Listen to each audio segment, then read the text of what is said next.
Well, I've got shocks over here, got shower fixtures over here, I've got weather stripping over here, rivet guns,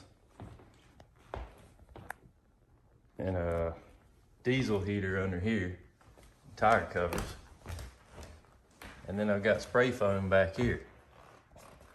So the house is getting cluttered. I need to start installing some stuff. All right, got new toys today. This is the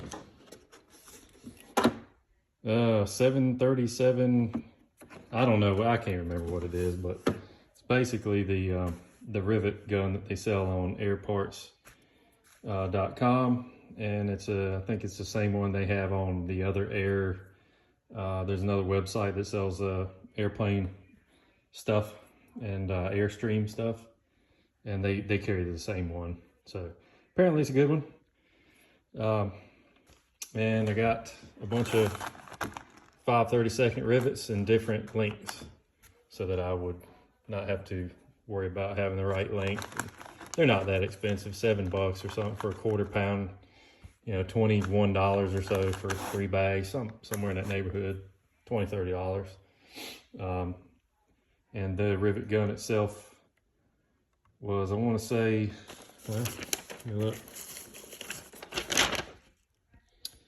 $245, $825 for the 1/4 inch rivets, $7.99 for the 3/8 rivets, and $6.99 for the 1/2 inch rivets. And shipping was $20, so not too bad. Good website to deal with. They're fast. They ship the same day. For me, it only took a couple days to get here, FedEx. So anyway, I bought the Olympic rivets as well as the rivet shaving tool from the same place. Had a good experience with that purchase as well. I just decided that I would go and buck rivet the door trim, basically the basement doors. Almost all of where there's a top piece that kind of holds the hinge for the door where it hinges up, and there's rivets just popped out of all of them. And so I'm going to buck rivet it back on there. That way it ought to stay. So anyway, we'll see how it goes. I'll make another video once I actually start using this thing, but I figured I'd do a quick little, not really an unboxing, unless if you really want to unbox, here you go. There, unboxing video of my rivet gun. Anyway, I'll put some links in the description. Well, the awning's out. Still in one piece. A little dirty, but it still works.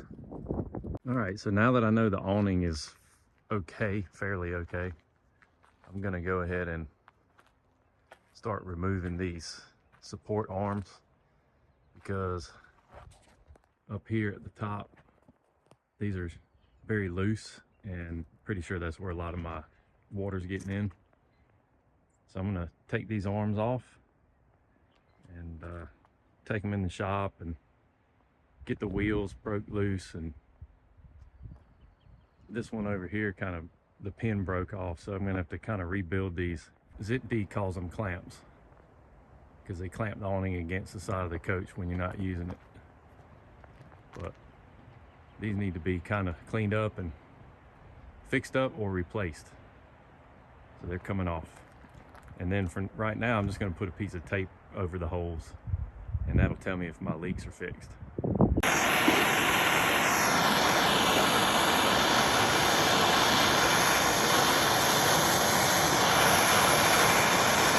So I managed to get these little wheels off with some heat.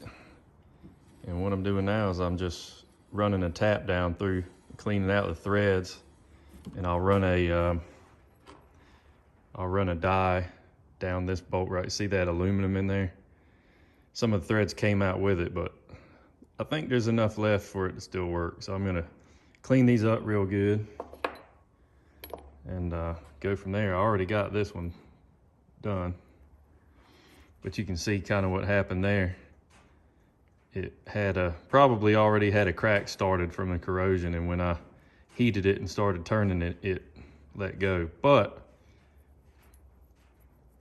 in this piece here, in this part of it, where it's not a collar, where it's solid, it did not do that. So there's probably enough threads in there for it to work.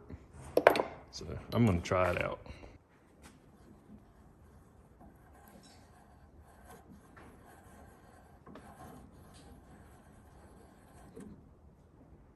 All right, let's see how we did.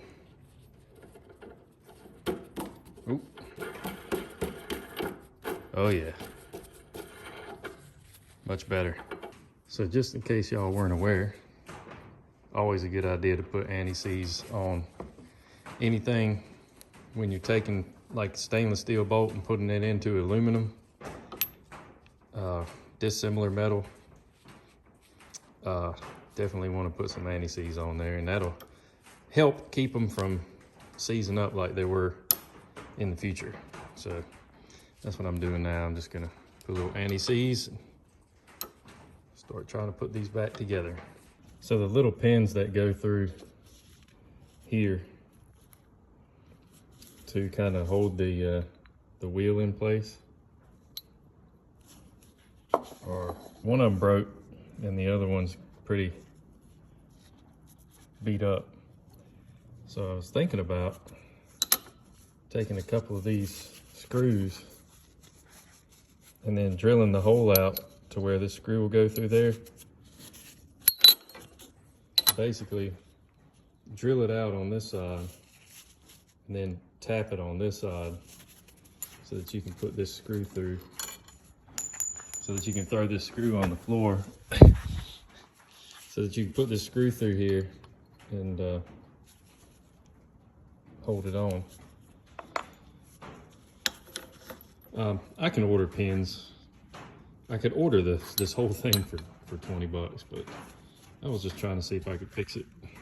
All right, so what I've done is I drilled an 11/64, I believe is what the drill bit is, hole, which is apparently the right size for a number 8 screw. So that will go on through. And then what I'm gonna do now is I'm gonna tap it for,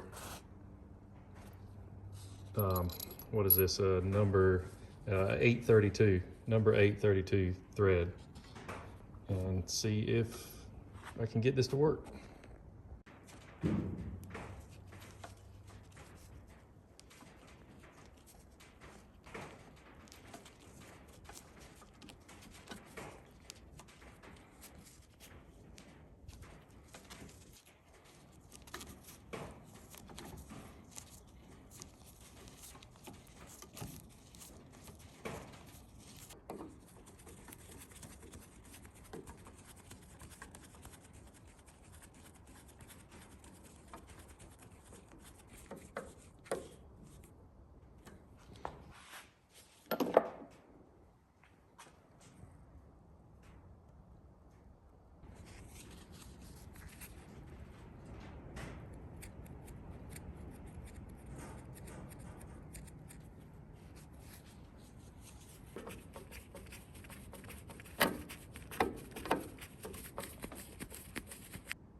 Can't really see where that Sharpie was. And there they are, all put back together. So that worked out pretty good. Didn't have to buy anything. I also got some of this edge material to go around this hole where all these wires go through. They were just up against the metal. That wasn't good, so I got that knocked out while I was at it. The goodies are piling up in here. I gotta do something about it. That's my water heater, and that's my toilet. So I've got all the plumbing stuff coming in. Gonna redo pretty much all of it, including this shower valve and all that stuff. Gonna basically replace this with pretty much the same thing, just new. And I got a shower valve with a diverter in it that's supposed to divert it from what would be your tub to the actual shower up here. But what I'm gonna do is I'm gonna make it divert and recirculate the water back into the tank so that I can put it on recirc until the water gets hot, so I don't waste water. So that's the idea. So plumbing, good stuff. All right, my heater came today from Precision Temp, so figured I would record the little unboxing video. It's packaged really nice. Got some tape on it that says to open it quickly and make sure everything's okay within 48 hours. So far, so good. Pack and slip. Looks like we got some packing stuff. Keep it from flailing around in here. And yeah, that's pretty much it. That's it right there. I'm going to see if I can get it out. All right, there it is out of the box. It's sitting on the vent tube, I imagine. Probably not the best thing in the world for it. But there it is. Super simple. 12 volts, propane, hot out, cold in. The end. Let's see what it looks like underneath. Everything looks good. Don't see any damage or anything. Yeah. There's your intake exhaust. And that is the safety valve outlet. You have to put a pipe on that, take it out the bottom of the coach. But this thing is very pleasantly small. Like, there's that's like a little Milwaukee, flashlight. Roll of paper towels. I mean, that's nice. So it's not gonna take up much room. These seem to be the way to go, apparently, according to all of the tiny house people. And some RVers as well. So anyway, that's what I decided to go with, because I've got a huge propane tank on here, and there's already propane running there, and I just couldn't stand the cost of a hydronic system. They're just too expensive. Precision Temp makes one that's $5 grand, and it's just too much. So going with the instant hot water, and I'm gonna have to do a recirculation valve on my shower so that I can do the Navy shower thing, but keep the water running back in the tank and keep it hot. So we'll see how it goes. And it's back in the box, ready to go for when I'm ready to install it. So I figured I'd do one more video here. I've got a couple of goodies that have come in over the past couple weeks. This stuff came in today from Vintage Trailer Supply. They had the bigger sized Olympic rivets. These came from Vintage Trailer Supply. These came from airparts.com. I got the corresponding shaver that does the small rivets. And then there's a shaver for the two bigger size rivets. This is actually a Guespia shaver, so hopefully it'll work. I think they're this. Yeah, look, this one is too. So there you go. The shaver is not even made by Olympic. And I don't even know if these are Olympic rivets. They call them that, but they could just be a style. And then also from Vintage Trailer Supply, I went ahead and ordered a little bit of this stuff. This is called cabinet welting. And it's gonna be the wrong color. Oh well. But anyway, it's this stuff here.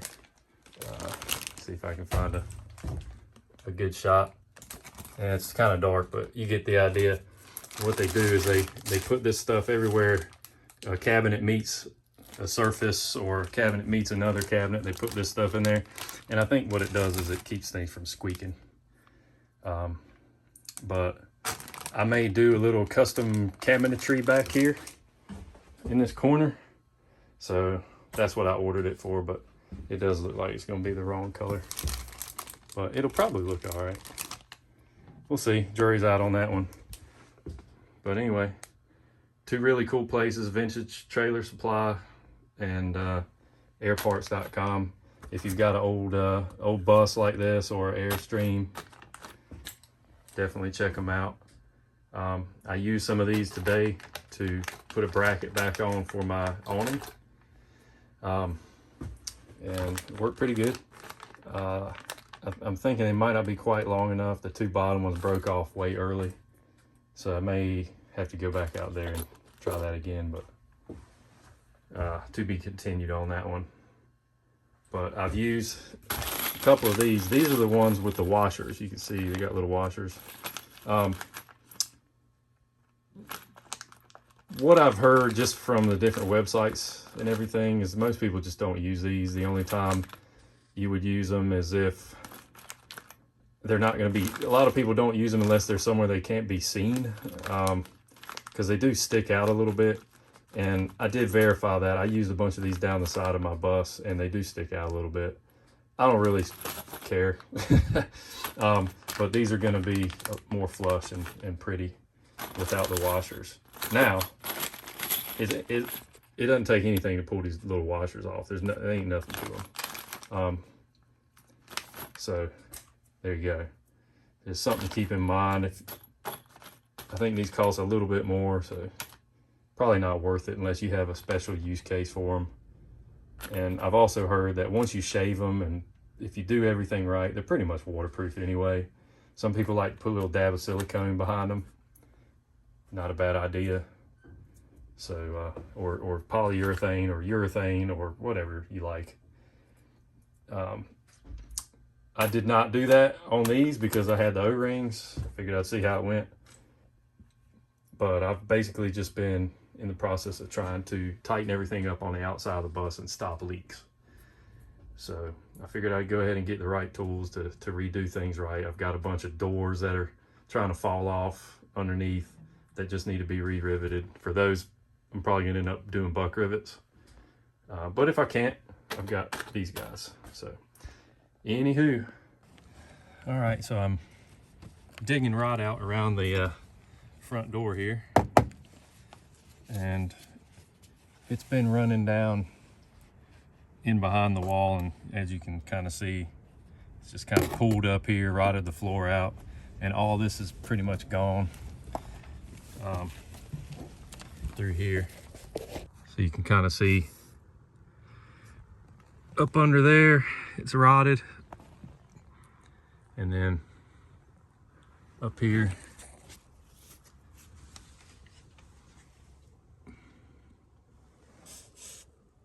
and that's what that looks like. So I'm gonna dig all this out, and I'm gonna try to see what kind of structure is back here as far as metal is concerned and how it looks, because the door is kind of drooping on this side, and I'm thinking maybe something's broken in here. But I got to get all this out of the way so I can see it.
Gift that keeps on giving here. How high does it go?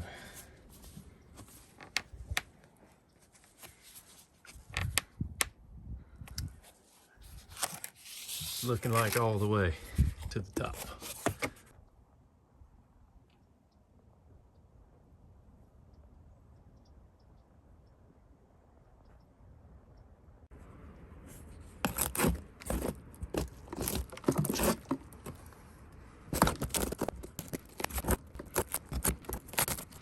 That's what a leak will do for you. Okay, so I've removed the rubber bumper out of this rub rail here. It looks like this. Take that screw out, pop this off, and I just grabbed a pair of needle nose and just pulled the whole thing all the way out. And what I'm doing is I'm inspecting the rivets to see if any of them are broke off. It might be leaking.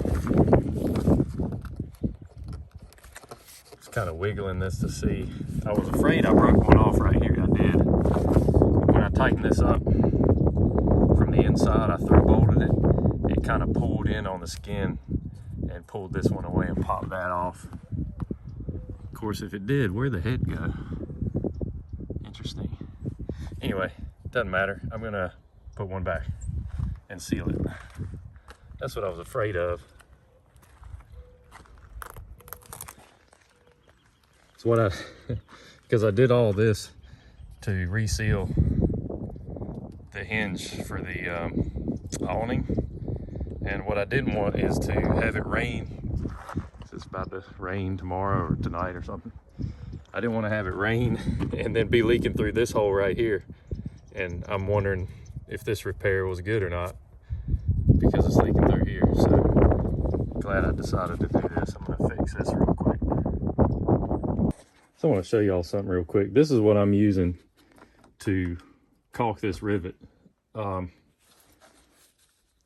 This is a precision caulking kit that I got from Amazon, and it's really cool. It comes with a lot of little bitty thin nozzles that you put on these little syringes, and it comes with an adapter that you put on the end of a caulk gun, and you use that to fill the syringe, and you can do super precise caulking, which is nice if you're trying to do like the seams of the skin on this, or like if you have an Airstream or something and you want to run down. Well, let me just show you.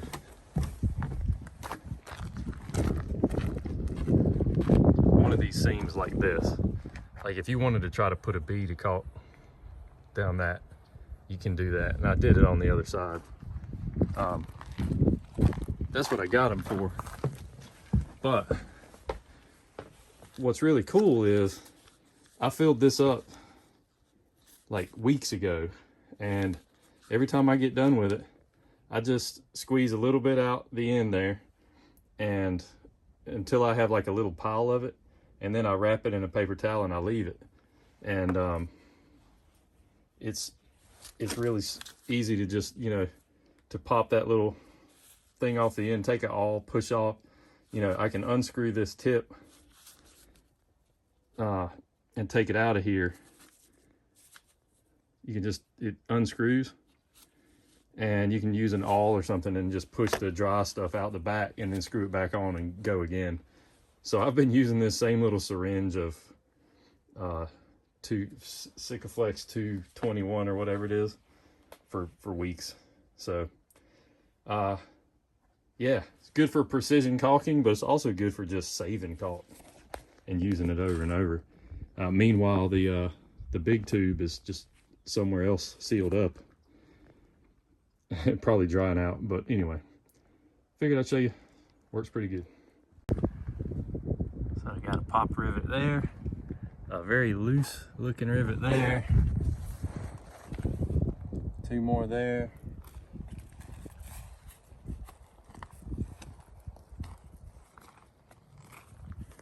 and one there.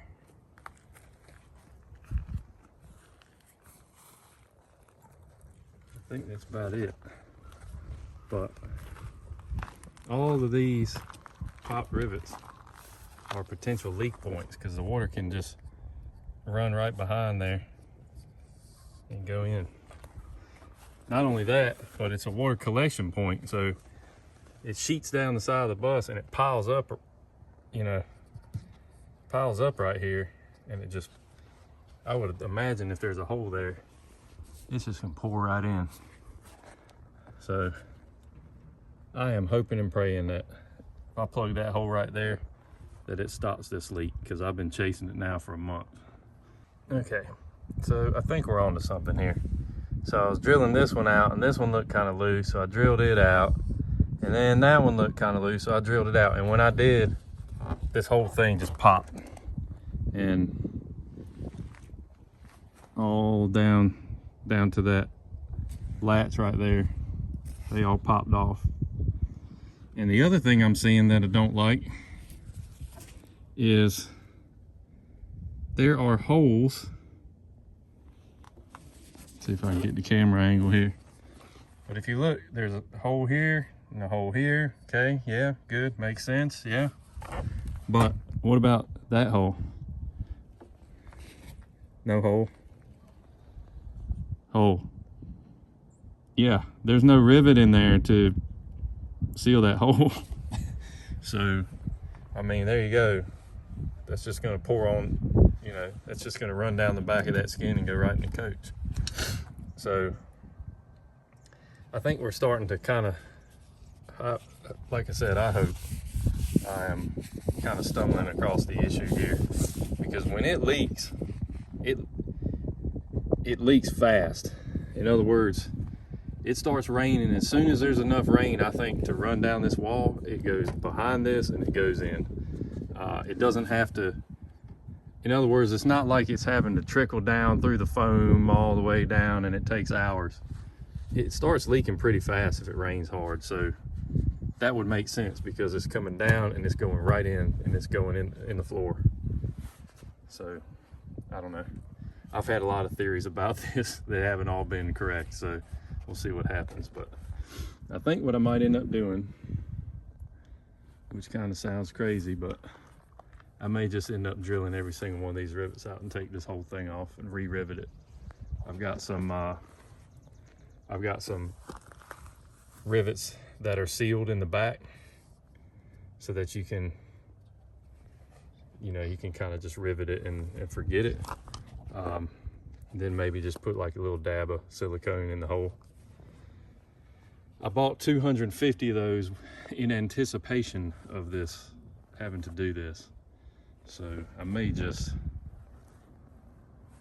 do it. It looks like there's a gap here. So maybe I can just do this side and not this side. Because these down through here, it looks pretty good. Like this is pretty solid. Like I said, there's one missing there. And I'm sure the floor is probably rotting out behind it. That one looks a little crooked, like it might be.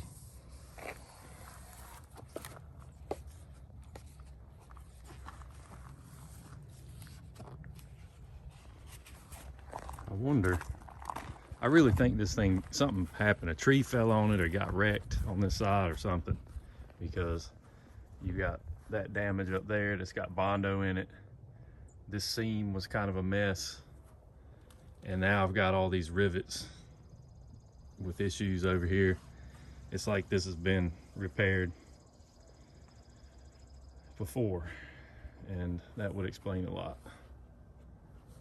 And the question is, if this is like this, what's this one gonna be like?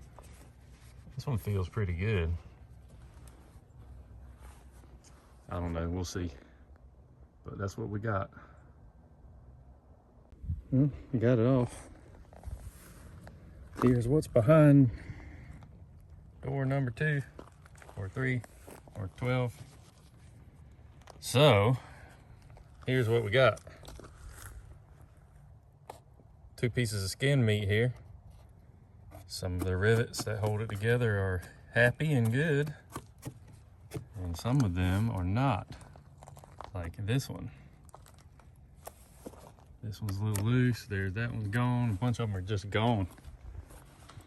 Now the question is, when did that happen? You know, was it like that when and then they repaired it, or what? I don't know. But tell you what I do know. Go get it all fixed up and put it back and make it right. Okay. I have taped all the holes up. So I'm hoping that that will tell me if that was where it was leaking, or it may just tell me I've got a bad tape job. I finally got tired of doing little pieces and did a big strip. The only reason I didn't do that to begin with is because this is really good tape and I'm afraid it's going to rip the paint off. But I'll just use a heat gun when I pull it back off and be really careful. But anywho, we'll see what the rain does to it.